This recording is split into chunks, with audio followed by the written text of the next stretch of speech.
പത്രസമ്മേളനത്തിൽ നമുക്കറിയാം, നമ്മൾ ആ ഒരു പ്രസ്താവന, അവർ ആദിവാസി സ്ത്രീ അഥവാ പെണ്ണ് എന്നുള്ള ആ പ്രസ്താവനയിൽ നമ്മൾ വർഗീയതയും വിഷവിത്തുക്കളും അതേപോലെ തന്നെ 2 പാർട്ടികളെയും 3 പാർട്ടികൾ ചേരിയായി തമ്മിൽ തെറ്റുകയും ആ വർഗീയ വിഷങ്ങൾ നമ്മളെ സമൂഹത്തിൻ്റെ ഇടയിൽ പ്രചരിപ്പിക്കുന്നതിനുമാണ് അയാൾ ആ പ്രസ്താവനയിലൂടെ മുൻതൂക്കം കൊടുത്തിരിക്കുന്നത്. അതേപോലെ തന്നെ എനിക്ക് പറയാൻ, നമ്മളെ ആദിവാസി അഥവാ പെണ്ണ് എന്ന് പറയുന്ന പ്രസ്താവനയോട് ആരാണ് ഇവർക്ക് അധികാരം കൊടുത്തത്? നമ്മൾ ആദിവാസി എന്നും പെണ്ണെന്ന് പറയാൻ ആരാണ് ഇവർക്ക് അധികാരം കൊടുത്തത്? നമ്മളുടെ ഒരു ചോദ്യമാണത്. പിന്നെ ഈ ആദിവാസികളായ ഞങ്ങൾക്ക് എന്താ ഉയർന്ന സ്ഥാനങ്ങളിൽ എത്തിക്കൂടെ? നമ്മൾ എന്ന് താഴെത്തട്ടിൽ കഴിയണമെന്ന് ആർക്കാണ് നിർബന്ധം? ആർക്കെങ്കിലും ഉണ്ടോ? ഇല്ല. അപ്പം നമ്മൾ അത്രയും നമുക്ക് ചാൻസുകൾ വരുമ്പോൾ നമ്മളെ കൈ ഉയർത്തി പിടിച്ച് കൊണ്ടുവരേണ്ട ഈ ആളുകളാണ് നമ്മളെ ചുറ്റുമുള്ള പ്രവർത്തകർ. ആ ഒരു പ്രവർത്തനത്തിൽ ഏറ്റവും കൂടുതൽ നമ്മളെ സഹായിച്ചിട്ടുള്ളത്, നമുക്ക് എന്നും പിന്തുണയും കരുത്തുമായിട്ട് നിന്നത് നമ്മുടെ പാർട്ടി ഇന്ത്യൻ യൂണിയൻ മുസ്ലിം ലീഗാണ്. ഇന്നും ഇന്നലെയൊന്നും അല്ല ഞാൻ പ്രസ്ഥാനത്തിലേക്ക് വന്നത്. 20 വർഷമായി.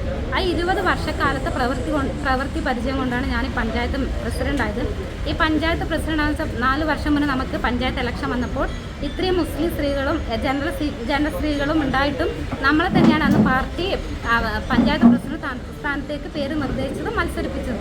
ഇപ്പോൾ ഒരു അവിശ്വാസ പ്രമേയം വന്നു, നിലവിലുള്ള ടീച്ചർ പുറത്തായപ്പോൾ അന്ന് ആ പേര് പറഞ്ഞ നമ്മളെ തന്നെയാണ് പാർട്ടി പ്രസിഡന്റ് സ്ഥാനത്തേക്ക് നിർത്തിയതും വിജയിപ്പിച്ചതും. അപ്പോൾ ആ ഒരു പ്രസ്ഥാനത്തോട് നമ്മളെന്നും കൂറു പുലർത്തുന്നതായിരിക്കും. അതേപോലെ തന്നെ എനിക്ക് പറയാനുള്ളത്, എനിക്ക് ആദിവാസി സ്ത്രീ അഥവാ പെണ്ണ് അതൊരിക്കലും ആർക്കും പറയേണ്ട അധികാരമില്ല.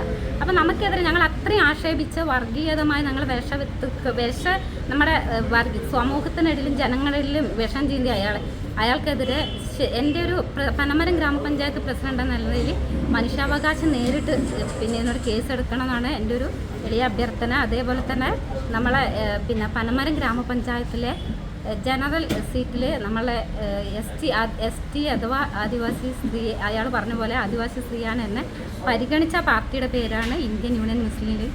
അതേപോലെ തന്നെ ആദിവാസി പെണ്ണ് എന്ന് വിഷം ചീന്തിയ പാർട്ടിയുടെ പേരാണ് CPM. അറിയില്ല, എനിക്ക് അയാൾ വ്യക്തിപരമോ അല്ലാതെ എനിക്കറിയാം. അവരൊരു പാർട്ടി പ്രവർത്തകരാണെന്ന് മാത്രമേ എനിക്കറിയുള്ളൂ. അല്ലാതെ വേറെ ഒന്നും വ്യക്തിപരമായിട്ട് ഞങ്ങൾ തമ്മിൽ കണ്ടിട്ടുമില്ല. നമ്മൾ തമ്മിൽ അങ്ങനത്തെ ഒരു വ്യക്തിപരമായ യാതൊരു പ്രശ്നങ്ങളും ഇല്ല. പരാതി കൊടുക്കുന്നുണ്ട്. എനിക്ക് തയ്യാറാക്കി വെച്ചിട്ടുണ്ട്. നാളെ രാവിലെ അല്ലെങ്കിൽ ഇന്ന് വൈകുന്നേരം DYSPക്ക് നമ്മൾ പരാതി കൊടുക്കുന്നുണ്ട്.